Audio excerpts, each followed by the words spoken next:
ہم وہی کہیں گے جو ہمارا دین ہم کو بتاتا ہے. عمل کرو تو تمہارا بھلا ہے. الحمدللہ رب العالمین والصلاة والسلام علی من کان نبیا وآدم بین الماء والطین وعلى آلہ واصحابہ وازواجہ واہل بیتہ اجمعین. اما بعد فاعوذ باللہ من الشیطان الرجیم. بسم اللہ الرحمن الرحیم. ان اولیاؤہ الا المتقون. صدق اللہ مولانا العظیم وصدق رسولہ النبی الامین المتین الکریم ونحن علی ذلک لمن الشاہدین والشاکرین والحمد للہ رب العالمین. حصول برکت کے لیے آقا نامدار مدینے کے تاجدار شہنشاہ ذی وقار نبی محترم رحمت دو عالم نور مجسم ارواحنا فدا محمد رسول اللہ صلی اللہ تعالی علیہ وسلم کی پرنور بارگاہ میں جھوم کے درود و سلام کا ہدیہ پیش کر لیجیے. اللہم صلی علی سیدنا و شفیعنا و حبیبنا و مولانا محمد وبارک وسلم صلاۃ و سلام علیک یا رسول اللہ صلی اللہ تعالی علیہ وسلم. حضرات مکرم، یہ نہیں دیکھا جاتا ہے کہ محفل کتنی بڑی ہے اور کتنی چھوٹی ہے. یہ دیکھا جاتا ہے کہ محفل میں بیٹھنے والے لوگ کیسا ذوق رکھتے ہیں اور اس محفل کے اندر جو نورانی سما ہے وہ کس انداز کے اندر ہمارے اوپر سایہ فگن ہے. میں ایک بات عرض کروں، ابھی پچھلے چند دنوں تلنگانہ کے بارڈر پر ایک پروگرام میں میرا جانا ہوا. دیکھو، بہت ساری باتیں ہم محسوس کرتے ہیں لیکن ہمیں پتہ نہیں رہتا ہے کہ اس کے فائدے بھی واقعی کیا اور بھی لوگوں کو محسوس ہوتے ہیں. دشمن ہمارا کیا سوچتا ہے میں آپ کو بتاتا ہوں. تلنگانہ کے بارڈر پر ایک علاقہ ہے دیگلور کے نام سے. وہاں پہ کبھی اہل سنت و جماعت کی 12 مسجدیں ہوتی تھی. بد مذہبوں نے سب پر قبضہ کر لیا. اہل سنت نے اپنی مسجد قائم کرنے کے لیے جب تعمیری کام شروع کیا تو اس کو بھی انہوں نے شہید کروا دیا. لیکن آج بھی وہاں پر سنی حضرات کا ایمان بڑا مضبوط ہے اور تاج الشریعہ والے آج بھی وہاں پر کثیر تعداد میں موجود ہیں. انہوں نے مجھے ایک بات بتائی، اس کا میرے دل پر بڑا اثر ہوا. ابھی جو محفل کا رنگ دیکھا تو مجھے یہ بات اچانک یاد آ گئی. یہ نہیں دیکھا جاتا ہے کہ کتنے لوگ ہیں، یہ دیکھا جاتا ہے کہ ان کے دل کے اندر جذبہ کیسا ہے. انہوں نے بتایا کہ ان دیوبندیوں نے ایک میٹنگ کی. میٹنگ کے اندر یہ بات ہوئی کہ یہ لوگ اتنے کم ہو کر بھی اتنے زیادہ مضبوط کیوں ہیں، آخر وجہ کیا ہے. تو دارالعلوم دیوبند سے غالباً کسی مفتی کو بلایا تھا میٹنگ میں تاکہ وہ مشورہ دے ہم کو. انہوں نے اپنا ایک بندہ پاجامہ اونچا کر کے میٹنگ میں بھیج دیا.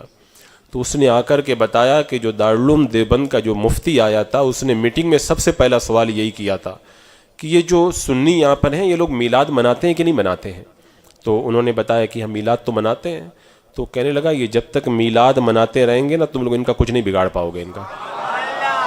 بولے یہ لوگ جب محفل میلاد میں جب یہ جاتے ہیں سرکار کی شان سنتے ہیں تو ان کا ایمان جو ہے نا وہ بڑا تازہ ہو جاتا ہے، ان کا جوش کا عالم ہی کچھ اور ہو جاتا ہے ان کا. تو اس نے آگے جو بات کہی تھی نا واقعی وہ سمجھنے والی. اس نے معلوم ہے کیا کہا کہ یا تو ان کو محفل میلاد سے الگ کیا جائے اور اگر یہ نہ الگ ہونا تو ان کو قوالی کے اندر لگا دیا جائے ان کو. یعنی ہمارا دشمن کیا سوچتا ہے میں آپ کو یہ ذہن دینا چاہتا ہوں. تو ایسی محفلوں میں جو آپ یہ آتے ہو نا یہ مت سمجھو کہ وہ 1 گھنٹے کی محفل میں آئے. یہ 1 گھنٹے کی محفل نہیں ہے، یہ اپنے ایمان کو آپ ریچارج کرنے کے لیے آتے ہو دوبارہ. یہ میں تو کہتا ہی ہوں اور ہمارے علماء تو بتاتے ہیں، دشمن بھی یہی سمجھتا ہے. حضرات مکرم اور ہمارے بزرگوں کا جب ذکر ہوتا ہے تو فیضان صرف تھماچم برسا ہی کرتا ہے. سبحان اللہ سبحان اللہ. ہم تو دعا کرتے ہیں قادری کر قادری رکھ قادریوں میں اٹھا قدر عبد القادر قدرت نما کے واسطے. آج ہم مرادی کہہ رہے ہیں، کل قیامت میں غوث پاک کہیں گے مریدی ادھر ہاں. ایسا نہیں ہے کہ وہ ایسے ہی ہماری ان بولیوں کو رائیگاں کر دیں گے. اعلیٰ حضرت سرکار نے فرمایا تھا نا، بزرگوں کو جب خوشی کے اوقات میں یاد کیا جاتا ہے تو مشکل اوقات میں وہ ہمیں فراموش نہیں کرتے ہیں. اور انشاءاللہ وہ ہمیں ضرور یاد رکھیں گے۔ حضرات مکرم، سیدنا سرکار غوث پاک رضی اللہ تعالیٰ عنہ کی شان بڑی بلند ہے، اور میں کبھی کبھی سوچتا ہوں کہ ہم جیسے نکموں کو تو ان کی شان بیان کرنے کے لیے جو ہے وہ زبان کھولتے ہوئے بھی ڈرنا چاہیے۔ اولیاء کرام یہ کہہ کر کے خاموش ہو گئے۔ اولیاء کرام، غوث پاک ابھی جو ہے وہ نوجوانی کے عالم میں ہے۔ حضرت شیخ محمد کاکیس نے کہا تھا، عبد القادر جب تمہارا وقت آئے نا، اس سفید بالوں کو مت بھولنا۔ کہ عبد القادر آج ہمارا دور ہے، کل تمہارا دور آئے گا۔ مرغ سب بولتے ہیں عبد القادر، لیکن بول کے چپ ہو جاتے ہیں، تمہارا مرغ صبح قیامت تک بولتا رہے گا۔ اتنے پائے کہ ولی جب اس انداز کے اندر ان کے سامنے عاجزی کر رہے تو ہم کیا ہیں، ان کے قدموں کی دھول کے برابر بھی ہم نہیں۔ بس یہ ان کا کرم ہے کہ اپنی شان بیان کرنے کی انہوں نے ہمیں توفیق عطا فرما دی۔ حضرات مکرم، سیدنا سرکار غوث پاک رضی اللہ تعالیٰ عنہ کے حوالے سے میں نے ایک بات بتائی تھی، اعلیٰ حضرت سرکار نے بھی لکھا ہے، حضور سیدنا ابو بکر صدیق رضی اللہ تعالیٰ عنہ اپنے زمانے میں غوث اعظم رہے ہیں۔ ہر زمانے میں غوث ہوتا ہے۔ جب آپ کا وصال ہوا تو حضرت عمر فاروق غوث اعظم تھے۔ جب ان کا وصال ہوا تو حضرت عثمان غنی کو یہ منصب عطا ہوا۔ آپ کا وصال ہوا، حضرت مولا علی مشکل کشا رضی اللہ تعالیٰ عنہ اس مقام پر فائز ہوئے۔ آپ کے بعد میں امام حسن رضی اللہ تعالیٰ عنہ اس مقام پر جلوہ گر ہوئے، اور ان کے بعد میں سید الشہداء حضرت امام حسین رضی اللہ تعالیٰ عنہ کو یہ مقام عطا کیا گیا۔ اور کربلا کے میدان میں جب آپ یزیدیوں سے مقابلے کے لیے جانے لگے تو یہ غوثیت کا تاج اپنے بیٹے امام زین العابدین کے سر پہ رکھا، اور پھر اس کے بعد میں امام باقر، پھر امام جعفر صادق، پھر امام موسیٰ کاظم، پھر محمد تقی، محمد رضا، محمد تقی، پھر محمد نقی، یہ سلسلہ غوثیت کا چلتا رہا۔ چلتے چلتے حضرت امام حسن عسکری تک آیا۔ آپ کے پاس آ کر کے یہ سلسلہ رک گیا۔ ایک لمبے زمانے تک پھر کوئی اپنے زمانے کا غوث نہیں ہوا، جو بھی ہوا نائب غوث ہوا، یہاں تک کہ 470 کے اندر گیلان کی سرزمین پر سرکار غوث پاک کی جب ولادت ہوئی تو غوثیت کبریٰ کا تاج آپ کے سر کے اوپر سجایا گیا۔ اس زمانے سے لے کے آج تک، اور آج سے لے کے امام مہدی کے آنے تک غوثیت کا تاج آپ ہی کے سر پر ہے۔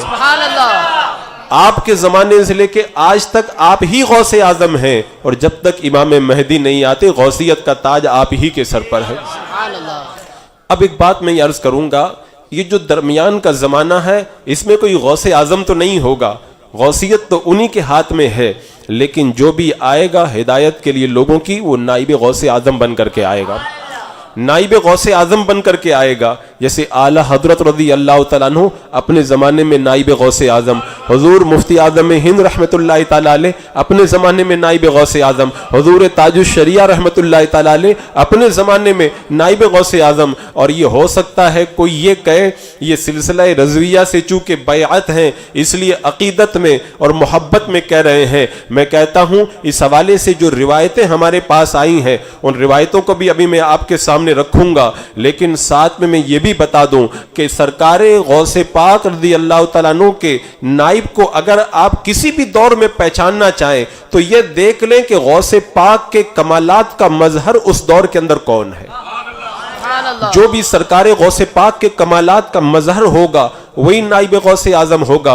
حضور سیدنا سرکار غوث پاک رضی اللہ تعالیٰ عنہ کا کے کمالات تو بہت ہیں، لیکن آپ کا جو ایک اہم منصب ہے جس پر آپ کو فائز کیا گیا تھا وہ تھا پاسداری شرع، شریعت کی ترویج و اشاعت اور احیاء دین، جیسا کہ آپ خود بیان کرتے ہیں۔ آگے بڑھنے سے پہلے ایک بات میں بتا دوں، آج کل جو حالات خراب چل رہے ہیں نا تو لوگ اس طرح کی آوازیں اٹھاتے ہیں، کچھ لوگ نام لے کر کے، کچھ لوگ نام تو نہیں لیتے ہیں، اشارے میں نشانہ بناتے ہیں، بولے یہاں پہ یہ ہو رہا ہے وہاں پہ وہ ہو رہا ہے، ہمارے قائدین کہاں چلے گئے، جو قیادت لے کر کے بیٹھے ہیں وہ کیا کر رہے ہیں، یعنی معاذ اللہ وہ اپنے بزرگوں کو اس دور میں نشانہ بنانا چاہتے ہیں۔ میں آپ کو بتاؤں، میری اس بات کو توجہ سے سننا تاکہ سوشل میڈیا پر جو اس طرح کے جو بیانات آتے ہیں، اس طرح کی جو چیٹس آتی ہیں، ان سے آپ کا ذہن خراب نہ ہونے پائے۔ حضرات مکرم، آج حالات خراب ہیں، کیا غوث پاک کے زمانے میں حالات خراب نہیں تھے؟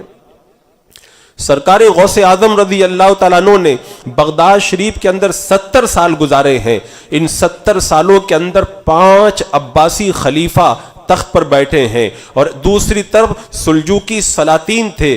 عباسی خلفاء اور سلجوقی سلاطین کے درمیان آپس میں کشمکش چلتی رہتی تھی اور لڑائیاں ہوتی رہتی تھی اور حالات معمولی نہیں تھے. اتنے سخت حالات بھی پیدا ہو جاتے تھے کہ جب جنگ و جدال بہت زیادہ ہو گیا تو نوبت یہاں تک بھی آئی لوگوں نے مسجدوں کے ممبر تک توڑ دیے. کیا ممبر پہ ہم خطبہ بھی نہیں دیں گے؟ عورتیں اپنے سروں سے دوپٹہ اتار کر کے بازاروں میں نکل آئی احتجاج کے طور پر. ایسے سنگین حالات بھی پیدا ہوئے ہیں. ہزاروں مسلمانوں کا خون خرابہ بھی ہوا ہے. لیکن آپ مجھے بتائیں سرکار غوث پاک رضی اللہ تعالیٰ عنہ کے زمانے میں جب حالات خراب ہوئے تو کیا سرکار غوث اعظم رضی اللہ تعالیٰ عنہ تلوار لے کر کے میدان میں نکل آئے؟ اللہ تبارک و تعالیٰ اپنے محبوبین کو ایک منصب عطا فرماتا ہے اور ان کو جو منصب دیا جاتا ہے وہ اس سے بھی بڑا ہوا کرتا ہے. سرکار غوث پاک رضی اللہ تعالیٰ عنہ کو اللہ تبارک و تعالیٰ نے اس زمانے کے اندر جو منصب دیا تھا وہ احیاء دین کا تھا. دین کی ترویج و اشاعت کا منصب تھا. جیسا کہ سرکار غوث پاک خود فرماتے ہیں میں جنگل سے بغداد کی طرف جب پلٹ رہا تھا میں نے راستے میں کمزور کو دیکھا کہ عبد القادر اٹھاؤ. میں نے جب اٹھایا تو چہرہ تر و تازہ ہو گیا. میں نے کہا پہلے تو تم کملائے ہوئے تھے, تمہارا چہرہ جگمگانے لگا, آخر بات کیا ہے؟ کیا میں تمہارے نانا کا دین تھا, میں کمزور ہو رہا تھا. اللہ تبارک و تعالیٰ نے آپ کے صدقے میں دین کو توانائی عطا فرمائی ہے. اور پھر جب آپ بغداد میں داخل ہوئے جو بھی ملتا تھا وہ کہتا تھا محی الدین, دین کو زندہ کرنے والے, دین کا احیاء کرنے والے. تو سرکار غوث پاک رضی اللہ تعالیٰ عنہ کا یہ منصب تھا. آج بھی جو نائب غوث اعظم ہوگا اس دور میں بھی اور جو رہے نائب غوث اعظم ان کو بھی اللہ تبارک و تعالیٰ نے یہی منصب دیا ہے. اب اگر کوئی بکواس کرتا ہے کہ حالات خراب ہیں, ہمارے قائدین کیا کر رہے ہیں, یہ نہیں کر رہے, ارے وہ بہت بڑا کام کریں, لوگوں کے ایمان کی حفاظت کا کارنامہ انجام دے رہے ہیں. اس طرف لوگوں کی توجہ نہیں ہے. تو میں عرض کر رہا تھا سرکار غوث اعظم رضی اللہ تعالیٰ عنہ نے پاسداری شرع کا پورا حق اپنے دور کے اندر ادا کیا اور اس طرح ادا کیا کہ جب بغداد کے حالات زیادہ خراب ہوئے نا, سرکار غوث اعظم رضی اللہ تعالیٰ عنہ بغداد چھوڑ کر کے جب جانے لگے تھے, قرآن پاک کو ہاتھ میں لے کر کسی نے جب دھکا دیا, آواز آئی عبد القادر کہاں جاتے ہو؟ کہا بغداد کے حالات کے اندر بڑا فساد ہے, میں جنگل میں جا کے عبادت کرنا چاہتا ہوں. فرمایا عبد القادر تمہیں صرف عبادت کے لیے نہیں پیدا کیا گیا, تمہارا کام یہ بھی ہے کہ لوگوں کی ہدایت کا کارنامہ انجام دو. فرماتے میں پلٹ کر کے آیا اور میں نے لوگوں کی ہدایت کا کام شروع کیا. الحمدللہ میرے ہاتھوں پر ڈاکوؤں نے توبہ کی, زانیوں نے توبہ کی, شرابیوں فساق اور فجار نے توبہ کی اور یہود و نصارہ اور کافر کلمہ پڑھ کے مسلمان ہوئے ہیں. تو یہ بہت بڑا کارنامہ تھا. اب آپ کو یہ پتہ لگانا ہو کہ کس دور کے اندر نائب غوث اعظم کون ہے تو پھر دیکھیے کہ ان کمالات کا مظہر اپنے دور میں کون پایا جاتا ہے. اب اس کے اندر اگر میں تفصیل کروں گا تو ایک ایک چیز پہ الگ الگ بتانا پڑے گا. خاص اوصاف یہ ہیں جو بھی نائب غوث اعظم ہوگا وہ شریعت پر استقامت اختیار کرے گا اور دین کے اندر بڑا پختہ ہوگا, اس کے اخلاق بڑے عمدہ ہوں گے اور اس کا معاملہ یہ ہوگا نفس کشی کے اعلیٰ درجے پر فائز ہوگا. حق گوئی و باقی کے اندر اس کا اس دور کے اندر کوئی ثانی نہیں ہوگا. آپ ہر دور کے اندر اس کو تلاش کر کے دیکھ لیں. مثال کے طور پر حضور سیدنا سرکار اعلیٰ حضرت رضی اللہ تعالیٰ عنہ کے دور میں آپ دیکھیں حق گوئی میں آپ کی طرح کوئی نظر نہیں آتا, دین پر استقامت کے اندر آپ کی کوئی نظیر نہیں ملتی, اخلاق عالیہ کے اندر کوئی آپ کی مثال نظر نہیں آتی. بتاؤ حضور سیدی سرکار اعلیٰ حضرت اعتکاف کی حالت میں ہیں, جو افطاری کے بعد میں بچہ پان لے کے آتا تھا, اتفاق سے اس کو آنے میں کچھ تاخیر ہو گئی, اعلیٰ حضرت سرکار نے اس کو ہلکی سی چپت لگا دی. اب جب لگائی تو بعد میں آپ کو احساس ہوا, آپ نے کہا کہ میں نے تمہیں چپت لگائی ہے, اور پھر بعد میں بہت سارا پیسہ نکال کر کے بچے کے ہاتھ میں دیا, کہا واپس تم میرے چہرے پہ چپت لگاؤ. وقت کا مجدد ہے، اور جو مجدد ہوتا ہے اپنے زمانے کے ولیوں کا سردار ہوا کرتا ہے۔ اب وہ بچہ ڈر گیا، آمادہ نہیں ہوا، خادم تھا، آپ نے اس کا ہاتھ پکڑ کر کے اپنے سر پر مارا اور اس کے بعد میں اس کو شاباشی دے کر کے روانہ فرمایا۔ بتاؤ، اتنے اعلیٰ اخلاق کا حامل اور اتنے عظیم منصب پر فائز ہونے کے باوجود خادموں کا اتنا خیال رکھنے والا اس دور کے اندر اعلیٰ حضرت کا نظیر کون نظر آئے گا؟ حضرات مکرم، اعلیٰ حضرت حق گوئی بے باکی میں آپ کی کوئی نظیر نہیں تھی، کوئی نظیر نہیں تھی۔ اللہ اکبر۔ اور حضور پیر جماعت علی شاہ رحمۃ اللہ تعالیٰ علیہ فرماتے ہیں، میں نے خواب میں سرکار غوث پاک کا دیدار کیا۔ میں نے سرکار غوث اعظم رضی اللہ تعالیٰ عنہ کو خواب میں پوچھا کہ اس دور میں آپ کا نائب کون ہے؟ تو سرکار غوث پاک نے فرمایا، اس دور میں میرا نائب بریلی کے اندر امام احمد رضا ہے۔ اسی طرح پیر محمد میاں شرق پوری رحمۃ اللہ تعالیٰ علیہ، انہوں نے خواب میں سرکار غوث پاک کا دیدار کیا، پوچھا کہ حضور اس وقت دنیا میں آپ کا نائب کون ہے؟ کہ میرا نائب بریلی کا امام احمد رضا ہے۔ پیر محمد میاں شرق پوری رحمۃ اللہ تعالیٰ علیہ نے جب خواب سنا ہے، بیدار ہوئے، مریدوں کے ساتھ میں بریلی شریف آئے، اعلیٰ حضرت کی بارگاہ میں حاضر ہوئے، اپنا خواب بھی بیان کیا اور چند دن آپ کی خدمت میں رہ کر کے مالا مال فیضیات سے مالا مال ہو کر کے واپس ہوئے۔ تو سرکار غوث پاک خود فرماتے ہیں کہ یہ میرے نائب ہیں اس دور کے اندر۔ تو اعلیٰ حضرت سرکار کے اندر وہ کمالات پائے جاتے تھے جو نائب غوث اعظم کے اندر ہوا کرتے ہیں۔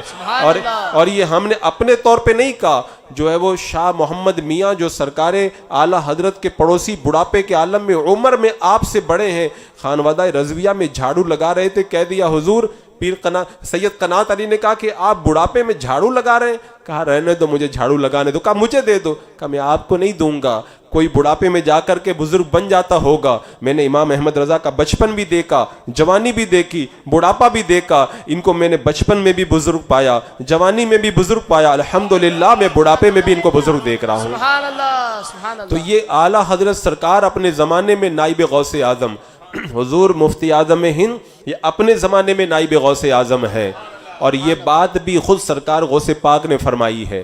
جیسا کہ ایک روایت میں آتا ہے کہ وہ نواب راحت علی یا رحمت علی، انہوں کو ایک تلاش تھی پیر کی، ایک زمانے تک تلاش کیا، کوئی پیر سمجھ ہی میں نہ آیا، بغداد چلے گئے، وہاں کے سجادہ نشین سے جا کر کے بیعت ہو جاؤں، جب دیکھا تو دل نہیں جمع، سو گئے۔ خواب میں سرکار غوث پاک تشریف لائے، کہا کہ میرے نائب اس دور کے اندر ہندوستان کے اندر مصطفیٰ رضا ہے، ان سے جا کر کے بیعت ہو جاؤ۔ اب اٹھے ہیں، اٹھ کر کے بریلی شریف پہنچے، کہا میں کہاں کہاں تلاش کرتا رہا، نائب غوث اعظم تو خود میرے ہندوستان کے اندر موجود ہیں۔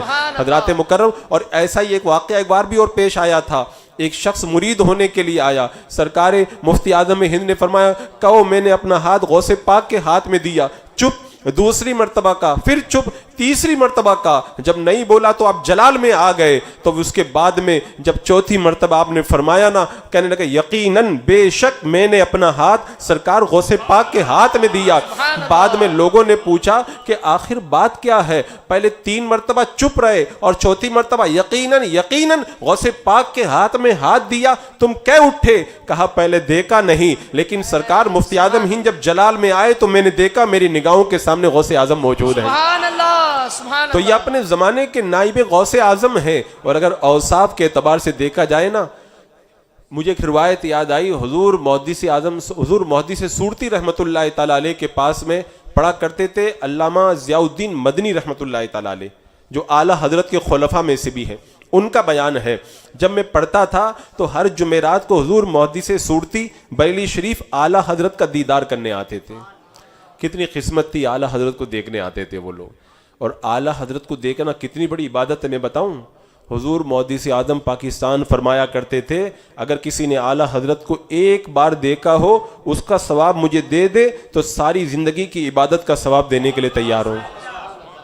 کہتے ہر جمعرات کو میں دیکھنے آتا تھا کہ حضور مفتی اعظم ہند اس وقت 3 سال کے بچے تھے، بولے گنبد خضرا کے سائے میں کھڑے ہو کر کے میں کہہ رہا ہوں، علامہ ضیاء الدین مدنی علیہ رحمہ فرماتے ہیں سرکار کے گنبد کے سائے میں کھڑے ہو کر کے میں کہہ رہا ہوں لوگ جو ہیں وہ بڑھاپے میں جا کر کے تو بزرگ بن جاتے ہیں، میں نے حضور مفتی اعظم ہند کو 3 سال کے اندر بھی پرہیزگار پایا، آج بھی میں ان کی پرہیزگاری کو دیکھ رہا ہوں۔ سبحان اللہ، بتاؤ سبحان 3 اللہ۔ سال کا بچہ کیسے پرہیزگاری اختیار کرے گا؟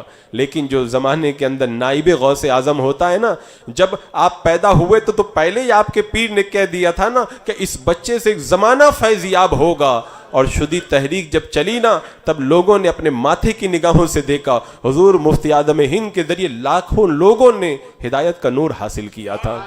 تو حضور مفتی اعظم ہند اپنے زمانے میں نائب غوث اعظم، اور پھر حضور تاج الشریعہ رحمۃ اللہ تعالی علیہ یہ اپنے زمانے کے اندر نائب غوث اعظم ہیں۔ سبحان اللہ، سبحان اللہ۔ یہ ایک بڑا تفصیلی عنوان ہے، اس کے لیے تجزیہ کی ضرورت ہے۔ تجزیہ کا مطلب یہ ہے کہ سرکار غوث پاک رضی اللہ تعالیٰ عنہ کے جو اوصاف ہیں ان اوصاف کو پہلے بیان کیا جائے، اور پھر اس کے بعد میں ان اوصاف کی جھلک آپ کے نائب میں کیسے پائی جاتی ہے اس کا باضابطہ موازنہ کر کے بتایا جائے کہ سرکار غوث پاک نے کیسے اپنے نائب کو نوازا ہے۔ لیکن وہ بڑا تفصیلی عنوان ہے، میں مختصراً یہ عرض کروں گا کہ سرکار غوث اعظم رضی اللہ تعالیٰ عنہ کے کمالات کے مظہر بن کر کے حضور تاج الشریعہ رحمۃ اللہ تعالیٰ علیہ اپنے دور کے اندر نائب غوث اعظم رہے۔ جیسا کہ آپ نے دیکھا ہوگا دین پر استقامت کے اندر اس دور کے اندر کوئی حضور تاج الشریعہ کا جواب نہیں تھا۔ سبحان اللہ، بے شک۔ یہ ہم ہی نہیں کہتے، غیروں کو بھی اس بات کا اعتراف ہے، یعنی جو مخالفین ہیں ان کو بھی اس بات کا اعتراف ہے کہ شریعت کے اندر استقامت کا معاملہ حضور تاج الشریعہ رحمۃ اللہ تعالی علیہ کے اندر ایسا پایا جاتا تھا کہ ساری دنیا ایک طرف ہو جائے لیکن کبھی شریعت سے ذرہ برابر بھی آپ تجاوز نہیں فرمایا کرتے۔ جیسا کہ سرکار غوث اعظم رضی اللہ تعالیٰ عنہ نے ارشاد فرمایا جب شریعت کی کوئی حد ٹوٹتی ہے تو تم لوگ فتنے میں پڑ جاتے ہو، فوراً شریعت کی طرف پلٹو، کیونکہ اگر کوئی بندہ شریعت کو چھوڑ کر کے جاتا ہے تو وہ الحاد اور زندگاہ کا شکار ہو جایا کرتا ہے۔ حضور تاج الشریعہ علیہ رحمہ کو ہم نے دیکھا، آپ نے شریعت کے معاملے کے اندر کسی کی کوئی رعایت نہ کی، چاہے امیر ہو چاہے غریب ہو، چاہے عام آدمی ہو چاہے عالم ہو، چاہے کوئی مرید ہو یا اپنے زمانے کا بہت بڑا پیر ہو، چاہے کوئی رعایا ہو یا اپنے زمانے کا کوئی حکمراں ہو، حضور تاج الشریعہ علیہ رحمت و رضوان نے حق کو ڈنکے کی چوٹ پر بیان فرمایا۔ اور اس کی جو روایتیں ہیں اس سے پہلے بھی میں کئی مرتبہ آپ کے سامنے رکھ چکا ہوں۔ اسی طرح حضور تاج الشریعہ علیہ رحمہ کے اخلاق کو آپ دیکھیں، حضور غوث اعظم کے اخلاق کا مظہر نظر آئیں گے۔ سبحان اللہ۔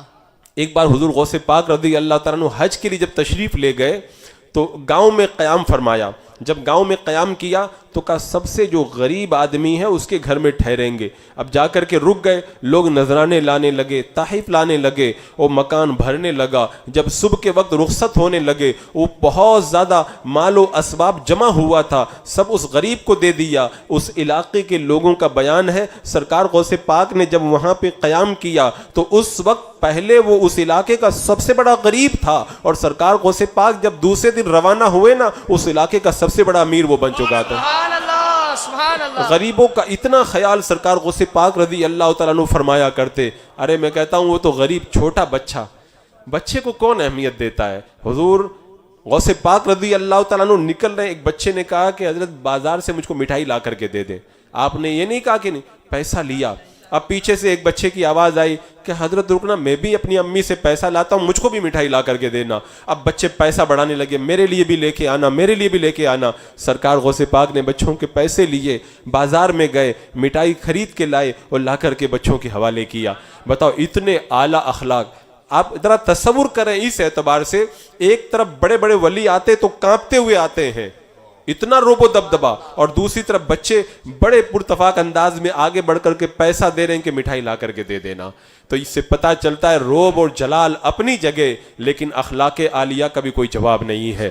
اور حضور تاج الشریعہ رحمۃ اللہ تعالی علیہ کے اندر ہم نے اخلاق کی یہ جھلک دیکھی ہے۔ ہم نے حضور تاج الشریعہ علیہ رحمہ جس منصب پر فائز تھے نا، لوگ بھیڑ لگا کر کے دیکھنے کے لیے بےتاب ہو جاتے۔ اگر آج آدمی تھوڑی سی عزت پا جاتا ہے نا تو اس کے بعد میں وہ سمجھتا ہے کہ میں کوئی الگ ہی مخلوق ہوں۔ میں یہ تو میرے سامنے کیڑے مکوڑے ہیں، لیکن الحمدللہ ہم نے دیکھا حضور تاج الشریعہ علیہ رحمہ کو کہ کبھی کوئی دینی کام کر رہے ہیں اور اگر کوئی آ گیا، اگر زبان سے کوئی آپ نے سخت بات کہہ دی نا تو بعد میں اس کو بلاتے تھے اور بلا کر کے اس کو اتنا نوازتے تھے جو پاس میں خادم رہتے تھے وہ بھی تمنا کرتے تھے کاش اسی طرح سرکار کبھی ہم کو بھی ڈانٹ دے تاکہ ہم کو بھی نوازنے کا موقع مل جائے۔ سبحان اللہ، اتنے اخلاق عالیہ اللہ تبارک و تعالیٰ نے حضور تاج الشریعہ علیہ رحمہ کو، یہ بمبئی ہی کا واقعہ ہے۔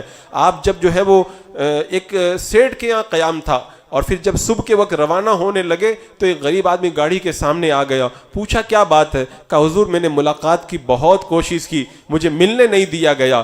حضور تاج الشریعہ علیہ رحمہ نے ارشاد فرمایا آج کے بعد میں تیرے گھر پہ کبھی بھی قیام نہیں کروں گا، اس لیے کہ تو نے اپنا دروازہ غریبوں کے لیے بند کر کے رکھا ہے۔ اب اس نے معافی مانگی اور معافی تلافی کرنے لگا، لیکن حضور تاج الشریعہ علیہ رحمہ نے بتا دیا جو غریب کا خیال نہیں رکھتا وہ میرا بھی کبھی نہیں ہو سکتا ہے۔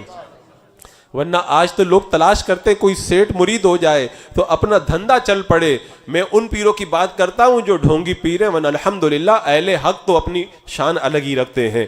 حضور تاج الشریعہ علیہ رحمہ نے جیسے اخلاق پیش کیے نا، جب پڑھتا ہوں کبھی کبھی مجھ کو خود کو حیرت ہوتی ہے، لیکن مجھے خیال آتا ہے کہ ان کا مقام ولایت اپنی جگہ، مقام قطبیت الگ اپنی جگہ، ان کی کرامتیں اپنی جگہ، لیکن جو اللہ کا ولی ہوتا ہے وہ اخلاق کا پیکر ہوا کرتا ہے۔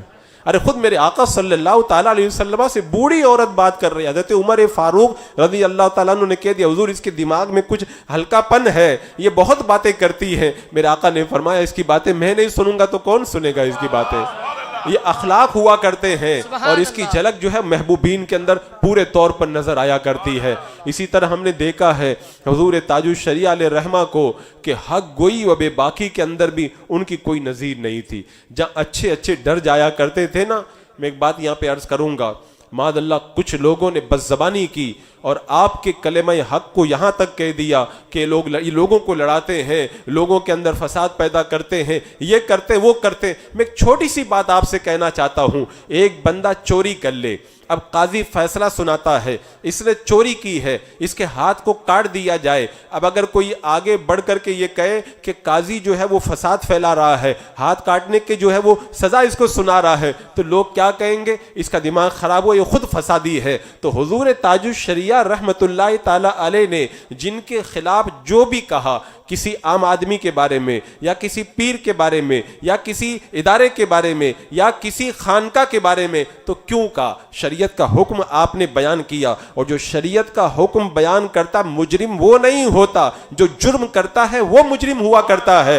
لیکن لوگوں کا عجب معاملہ ہے، لوگ کہتے ہیں جو چوری کیا ہے نا اس کو جو سزا سنا رہا ہے وہ مجرم ہے اور چوری کرنے والا مجرم نہیں ہے۔ معاذ اللہ رب العالمین۔ حضور تاج الشریعہ رحمت اللہ تعالی علیہ نے کلمہ حق کو بیان کیا، آج آپ دیکھیں اس کا نتیجہ ہماری نگاہوں کے سامنے، اس کا نتیجہ ہم دیکھ رہے ہیں۔ اس کا نتیجہ یہ ہے کہ میں دیکھتا ہوں ہر علاقے کے اندر ایک بڑی جماعت اہل سنت کی ایسی پائی جاتی ہے جو شریعت کے معاملے میں کسی سے کبھی کوئی سمجھوتا نہیں کرتے، اور عموماً ان لوگوں کو میں دیکھتا ہوں زیادہ تر ان کا تعلق حضور تاج الشریعہ رحمت اللہ تعالی علیہ سے نظر آتا ہے۔ اور نائب غوث اعظم جو ہوتا ہے نا اپنے زمانے کا سب سے بڑا فقیہ ہوا کرتا ہے۔ حضور غوث پاک رضی اللہ تعالیٰ عنہ اپنے زمانے کے سب سے بڑے فقیہ تھے۔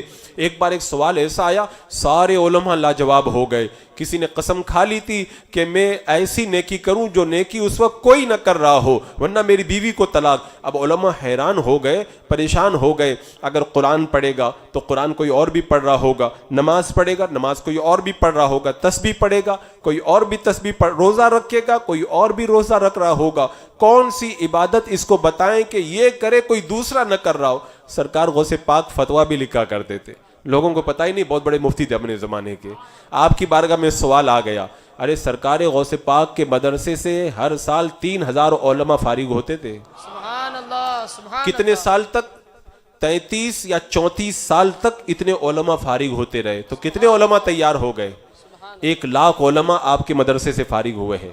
معلوم ان کو کام بھیجتے تھے، مصر، عرب، شام، یمن، ان علاقوں میں دین کا کام کرنے کے لیے آپ بھیجا کرتے تھے۔ لوگ کہتے ہیں یہ قائدین کیا کر رہے ہیں؟ کچھ کر نہیں رہے ہیں، حالات بڑے خراب ہیں۔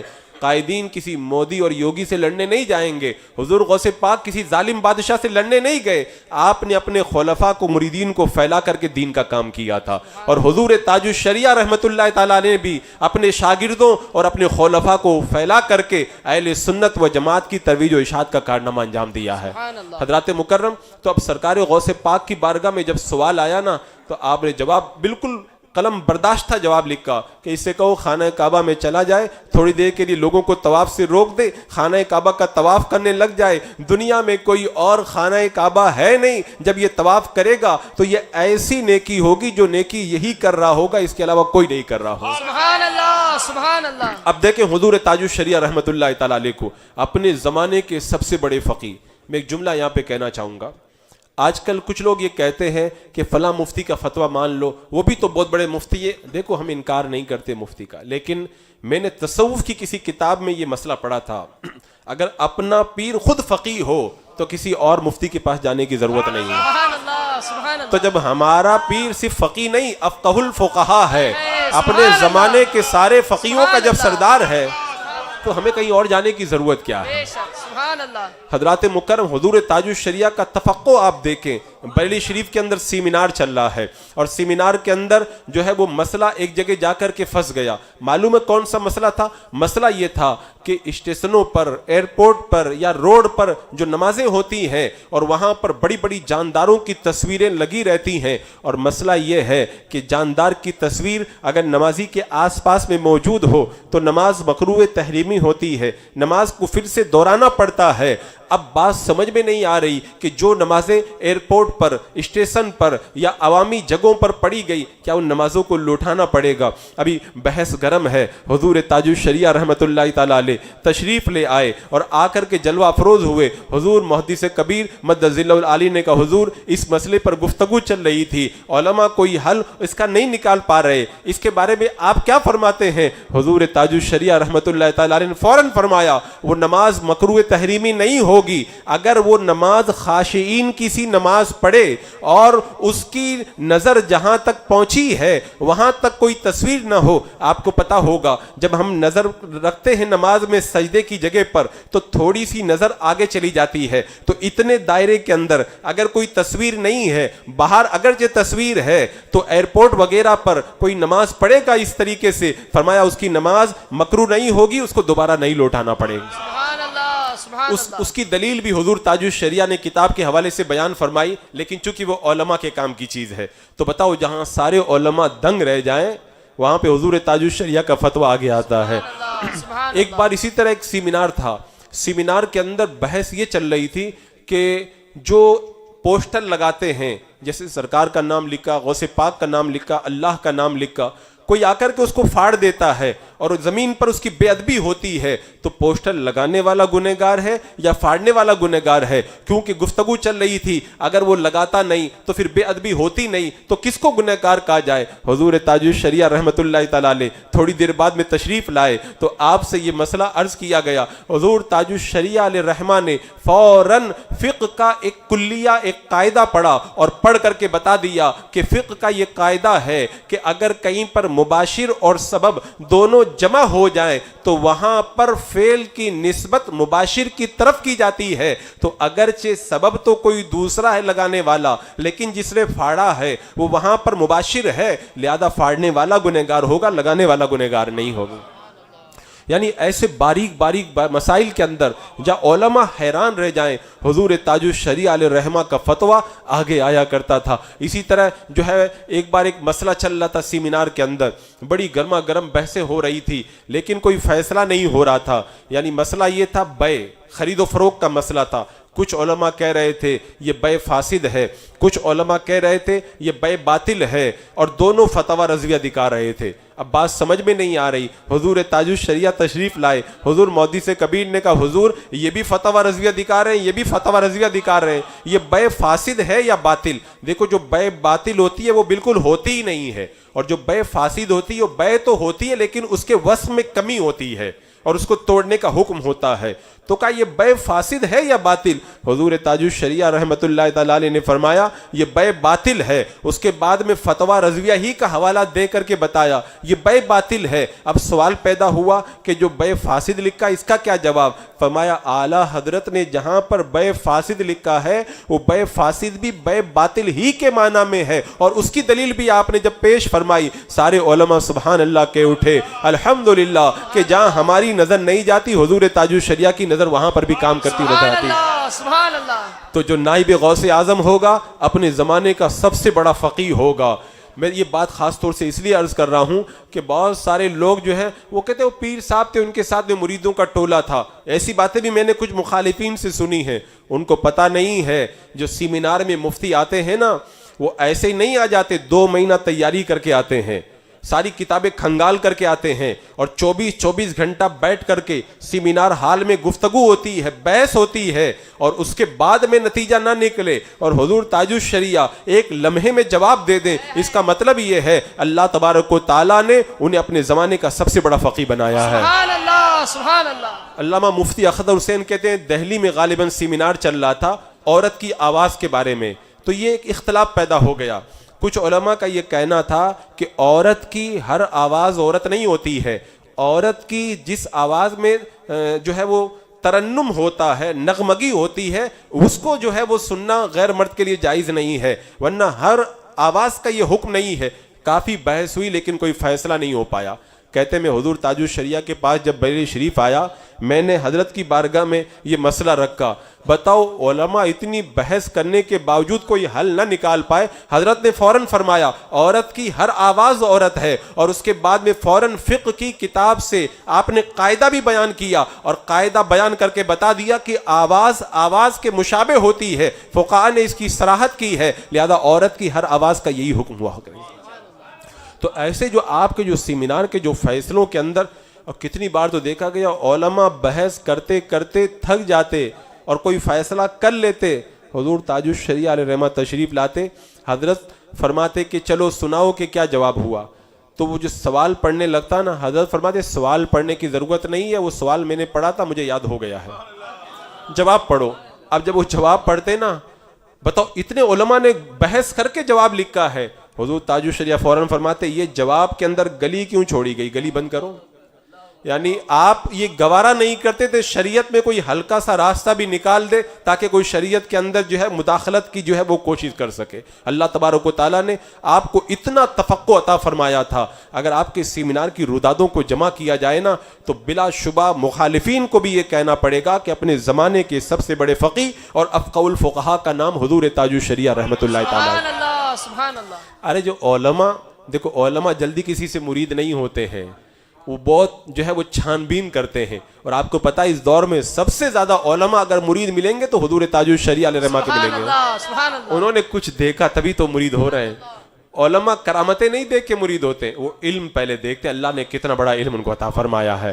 اور حضور تاج الشریعہ رحمۃ اللہ تعالی علیہ کے فقہ کا معاملہ تو یہ تھا کہ کتنی بار دیکھا گیا لوگ جواب کے اندر عاجز آ جاتے, اور کوئی وہی اس مسئلے میں نس بندی کے مسئلے میں آپ دیکھیں کسی نے یہ دلیل پیش کر دی تھی کہ ختنہ کرتے ہیں تو ختنے میں بھی ایک حصہ کاٹا جاتا ہے, تو نس بندی میں بھی جو نس کاٹی جاتی ہے تو دونوں تو ایک ہی ہیں, لہذا جیسے ختنہ کرنا جائز ہے ایسے ہی نس بندی کرنا بھی جائز ہے. اب دلیل بظاہر تو بڑی مضبوط تھی, حضور تاج الشریعہ رحمۃ اللہ تعالی علیہ نے فوراً جواب دیا جو ختنہ کیا جاتا ہے اس کے لیے دلیل موجود ہے, وہ شریعت کے اندر ثابت ہے, اور جو نس بندی کرتے ہیں یہ ثابت نہیں ہے, اس کے لیے کوئی دلیل موجود نہیں ہے, اور جو ختنہ کرتے ہیں اس کے اندر فائدہ موجود ہے, ناپاکی سے بچنے کا طریقہ اس میں موجود ہے, اور جو نس بندی کرتے ہیں یہ اللہ کی بنائی ہوئی چیز کو بدلنا ہے, یہ قرآن کے خلاف ہے. اور اس کے بعد میں دلائل کی روشنی کے اندر آپ نے ثابت کر کے بتا دیا کہ نس بندی جائز نہیں ہے, ختنہ کرنا جائز اور سنت ہے. ایک بار کسی نے ایک سوال کیا, فتویٰ تاج الشریعہ میں یہ موجود ہے کہ اعلیٰ حضرت نے کنز الایمان میں لفظ اللہ کا ترجمہ خدا کیا ہے, حالانکہ لفظ اللہ کا ترجمہ خدا نہیں ہوتا ہے, خدا یہ فارسی کا لفظ ہے. اعلیٰ حضرت نے ترجمے میں اللہ کے ترجمے میں خدا کیسے لکھ دیا؟ اب کوئی اور ہوتا تو گھبرا جاتا. آپ نے جو جواب لکھا ہے وہ تو میں چند لفظ بتا رہا ہوں, پڑھو گے تو ایمان تازہ ہو جائے گا.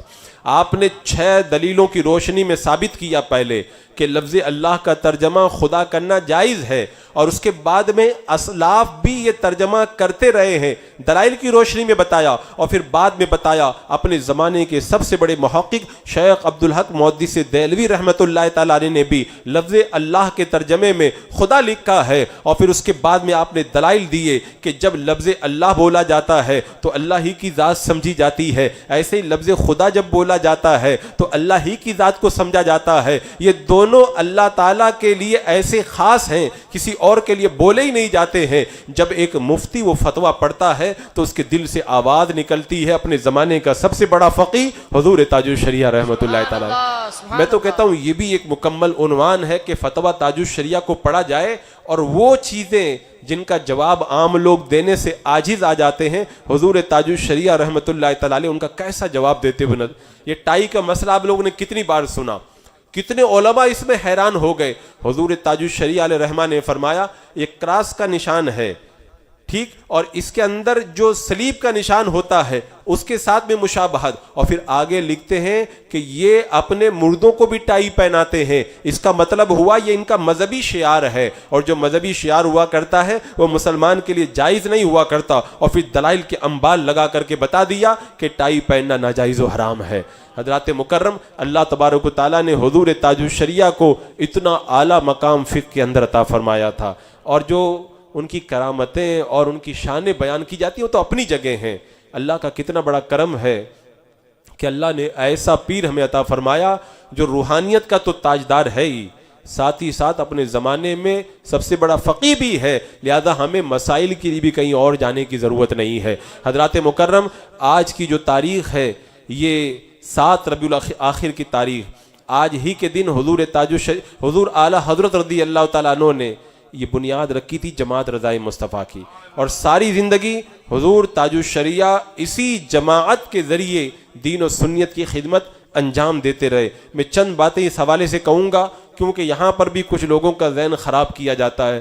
میں تو حیرت میں ڈوب جاتا ہوں, کتنے لوگوں کو دیکھتا ہوں کہتے ہیں جماعت رضائے مصطفیٰ والے جو ہیں وہ خالی لڑاتے ہیں اور فتنہ کرتے ہیں معاذ اللہ رب العالمین. معلوم ہے کیوں کہتے ہیں؟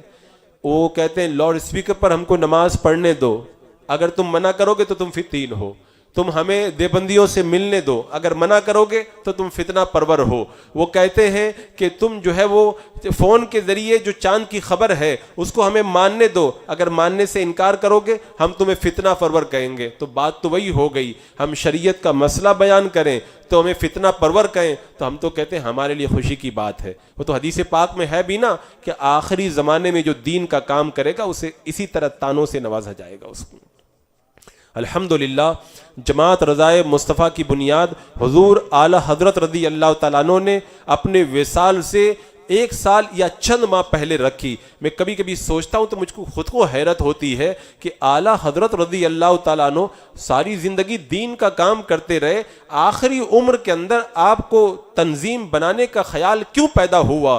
لیکن کہتے ہیں کہ اللہ کے ولی کی نگاہیں بہت دور تک دیکھتی ہے. حضور اعلیٰ حضرت کی نگاہیں دیکھ رہی تھی.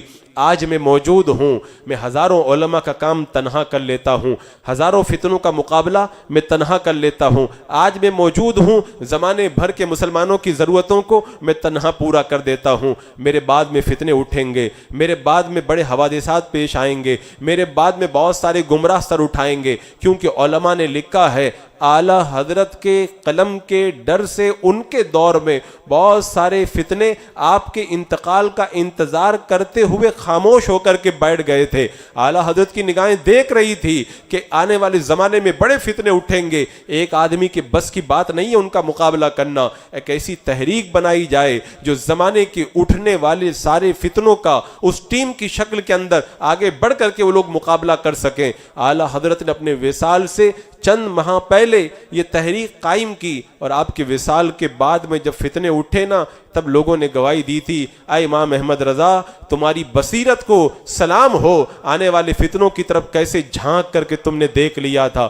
میں نے جماعت رضائے مصطفیٰ کی جب تاریخ پڑھی نا, میں کہتا ہوں آدمی بھیگی پلکوں کے بغیر جماعت رضائے مصطفیٰ کی تاریخ پڑھ ہی نہیں سکتا ہے. اتنی دل آویز اور اتنی دل خراش اس کے اندر داستانیں آپ کو ملیں گی. آپ جماعت رضائے مصطفیٰ کی جو تاریخ دفتر میں اس کو لے کر کے پڑھیں. پتہ ہے کیا ہوتا تھا؟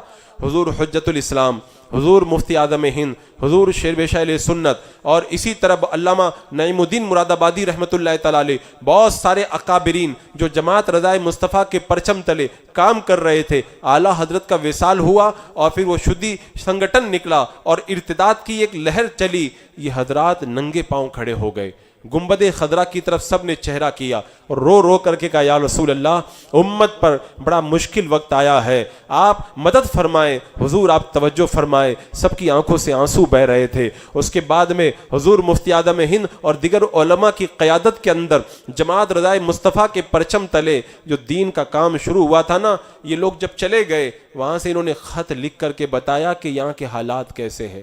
وہ خط جب آج آپ پڑھیں گے نا، آج بھی موجود ہے وہ خط، ان خطوں کو پڑھتے نا تو رونا آتا ہے. معلوم ہے حضور مفتی اعظم ہند وغیرہ نے خطوں میں کیا لکھا تھا؟ ہم لوگ فلاں علاقے میں گئے تو ہمارے پیچھے کتے دوڑائے گئے، ہم فلاں علاقے میں گئے ہمیں بندوق دکھا کر کے ڈرایا گیا کہ یہاں سے چلے جاؤ، ہم فلاں علاقے میں گئے ہمارے اوپر پتھر پھینکے گئے، ہم فلاں علاقے میں گئے ہمیں گالیاں دی گئی. بتاؤ کیسے مشکل حالات میں.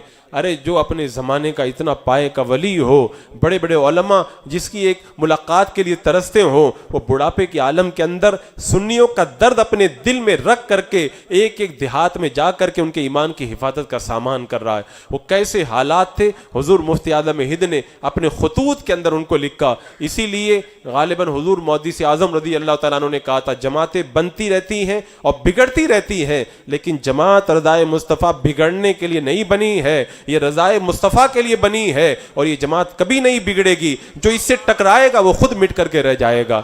الحمدللہ ہم نے دیکھا ہے اس بیچ میں سینکڑوں جماعتیں بنی اور مٹ گئی. جماعت رضائے مصطفیٰ کچھ دیر کے لیے تعطل ہوا، لیکن پوری آب و تاب کے ساتھ میں پھر آگے بڑھ کر کے سنیوں کی خدمت انجام کرتی ہوئی نظر آتی ہے. حضرات مکرم، جماعت رضائے مصطفیٰ ایک ایسی تحریک ہے اس دور کے اندر. میں نے جو مشاہدہ کیا میں بتاتا ہوں، دوسرے اور بھی بہت سارے کام کرنے والے ملیں گے، بہت سارے کام کرنے والے ملیں گے، لیکن میں کہتا ہوں کوانٹیٹی ادھر آپ کو نظر آئے گی، کوالٹی اگر ملے گی تو جماعت رضائے مصطفیٰ کے اندر ملے گی. ہم نے اس میں کوالٹی دیکھی ہے، اور وہ کوالٹی کیا ہے؟ دوسری جماعت کے لوگوں کے اندر دین کا کام کریں لیکن دین پہ وہ مضبوطی ہم کو نظر نہیں آتی الا ماشاء اللہ. جو مضبوطی ہمیں جماعت رضائے مصطفیٰ کے پرچم تلے کام کرنے والوں میں نظر آیا کرتی ہے. یہ بالکل ایک دم مشاہدہ ہے، اس چیز کو دیکھا گیا ہے کہ جماعت رضائے مصطفیٰ سے ایک عام بچہ بھی جڑ جاتا ہے نا، وہ پہلا سوال یہ کرتا ہے حضرت میں وہ میوزک وغیرہ بینڈ باجا وغیرہ کرائے پہ دیتا ہوں، اب میں جماعت رضائے مصطفیٰ سے جڑ گیا ہوں، کیا اب میں کیا کروں؟ تو اس کو مسئلہ بتایا جاتا ہے یہ جائز نہیں ہے. وہ اپنا سارا سامان بیچ دیتا، اپنا روزگار بیچ دیتا ہے اور کہتا میں کوئی حلال طریقے سے روزی کمانے کا طریقہ اختیار کروں گا. یعنی ایسے ایک نہیں سینکڑوں واقعات میرے سامنے پیش آئے جو لوگوں نے مجھ کو بتایا ہے کہ جیسے ہی میں جماعت رضائے مصطفیٰ سے جڑا میں نے یہ ترک کر دیا گناہ، یہ غلط چیز کو ترک کر دیا. یہ کس کا فیضان ہے؟ یہ مجدد اعظم کا فیضان ہے کہ جو ان کی تحریک میں جڑ جاتا ہے نا، اعلیٰ حضرت رضی اللہ تعالیٰ عنہ اپنے خاص عنایات سے اسے مالا مال فرمایا کرتے. اور میں یہ جملہ ہمیشہ کہا کرتا ہوں، مخالفین کو تکلیف ہوتی ہے، میں کہتا ہوں کہ جماعت رضائے مصطفیٰ سے جو بندہ جڑ جاتا ہے اگر وہ کچھ اور زیادہ نہ بھی کرے تو اس کے لیے یہی کیا کم ہے کہ اعلیٰ حضرت کے نام کی تحریک سے جڑا، اور جو جس سے جڑتا ہے اور اس پھر بزرگ کی نظر اس کے اوپر ہونے لگ جاتی ہے، تو جو جماعت رضائے مصطفیٰ سے جڑے گا سرکار اعلیٰ حضرت اس پر اپنی خاص توجہ فرمائیں. تو فتنوں کے اس دور کے اندر اپنے ایمان کو بچانے کے لیے جماعت رضائے مصطفیٰ ہمارے پاس میں بہت بڑا ہتھیار ہے. آج کتنے سال ہو گئے؟ 100 سال سے زیادہ کا عرصہ گزر گیا. یہ 106واں جو ہے وہ یوم تاسیس ہے. بتاؤ اتنے سالوں کے اندر جماعت رضائے مصطفیٰ کی خدمات کو آپ جو ہے وہ لوگوں کی نگاہوں کے سامنے لا کے رکھے. میں ایک جملہ اور بھی کہا کرتا ہوں، کچھ لوگ کہتے ہیں کہ انہوں نے اتنا کام کیا، انہوں نے اتنا کام کیا. میں صرف ایک بات کہتا ہوں، اگر کوئی بہت کام کیا اور سارے کام کو جمع کر کے ایک چینل پہ لا کے رکھ دیا تو ان کو بہت بڑا نظر آیا. جماعت رضائے مصطفیٰ کا کام پوری دنیا میں نہیں، پورے ہندوستان میں نہیں، بلکہ پورے مہاراشٹر میں نہیں، صرف بمبئی کی سرزمین پر، اور پوری بمبئی میں بھی نہیں، بمبئی کے چند علاقوں میں جو کام ہو رہا ہے اس سب کو اکٹھا کر کے اگر ایک چینل پہ ڈال دیا جائے نا، اس چینل والوں کے کام پہ یہ کام بھاری پڑ جائے گا. لیکن بات کیا ہے کہ ان کا کام جو ہے وہ اکٹھا ہے تو لوگوں کو نظر آتا ہے. ہمارا کام اتنا پھیلا ہوا ہے کہ لوگ اس کا اندازہ بھی نہیں لگا پاتے ہیں. لیکن ہم اندازہ لگوانے کے لیے ناجائز کام نہیں کریں گے، ہم جائز طریقے سے اپنے کام کو آگے پہنچائیں گے. تو جماعت رضائے مصطفیٰ اس دور کے اندر اہل سنت و جماعت کی سب سے مضبوط اور سنیت کے اندر استقامت سکھانے والی سب سے عظیم تنظیم ہے. الحمدللہ حضور تاج الشریعہ رحمۃ اللہ تعالی علیہ کے بعد میں اس دور کے اندر حضور قاضی القضات قائد ملت حضور حضرت علامہ الحاج الشاہ مفتی محمد اسدد رضا خان مدظل العالی والنورانی اس کی قیادت فرما رہے ہیں. اور جو رنگ، جو استقامت اور جو اخلاق عالیہ اور جو حق گوئی و باقی ان بزرگوں کا شیوا رہا تھا حضور قائد ملت کے اندر، وہ تمام چیزیں ہم کو نظر آتی ہیں. اور اس کا مشاہدہ لوگوں نے اپنے ماتھے کی آنکھوں سے بھی کیا ہے. الحمدللہ ہم تو یہ کہتے ہیں کہ حضور قائد ملت مدظل العالی والنورانی کے جو شہزادگان ہیں وہ بھی اس کام کے اندر اپنی کوئی مثال نہیں رکھتے ہیں. اللہ تبارک و تعالیٰ نے ان کو بھی یہ ملکہ عطا فرمایا ہے. اور الحمدللہ اسی لیے ہم کہتے ہیں بریلی شریف نہ کل خالی تھا، نہ آج خالی ہے، اور نہ بعد میں کبھی خالی رہے گا. یہ بارگاہ مصطفیٰ جان رحمت سے خصوصی فیضان عطا کیا گیا ہے کہ اہل سنت و جماعت کے ایمان کی حفاظت کے لیے اس دور کے اندر اگر کام ہوگا تو خانوادہ حضور تاج الشریعہ سے یہ کام آگے بڑھے گا. حضرات مکرم، وقت بھی چونکہ ہو رہا ہے، ایک جگہ اور بھی مجھ کو جانا ہے، انشاءاللہ پھر موقع ملے گا تو اس حوالے سے گفتگو کی جائے گی. اللہ تبارک و تعالی ہماری اس محفل کو اپنی بارگاہ میں شرف قبول عطا فرمائے اور ہمیں جماعت رضائے مصطفیٰ سے جڑ کر کے رہنے کی توفیق عطا فرمائے. آپ لوگوں نے ابھی دیکھا محفل سجی ہوئی تھی، کتنا سرور مل رہا تھا. اور بھی دوسری محفلوں میں ہم جاتے ہمیں وہ نورانیت نظر نہیں آتی ہے. یہ نورانیت کہاں سے آتی ہے؟ بارگاہ رضا سے یہ نورانیت بڑھتی ہے. اور جماعت رضائے مصطفیٰ کا یہ فیضان، اللہ تبارک و تعالیٰ جماعت رضائے مصطفیٰ کی تمام شاخیں بالخصوص ساؤتھ زون کی شاخ کو بھی دن دونی رات چوگنی ترقی عطا فرمائے. استغفر اللہ ربی من کل ذنب و اتوب الیہ. السلام علیکم ورحمۃ اللہ.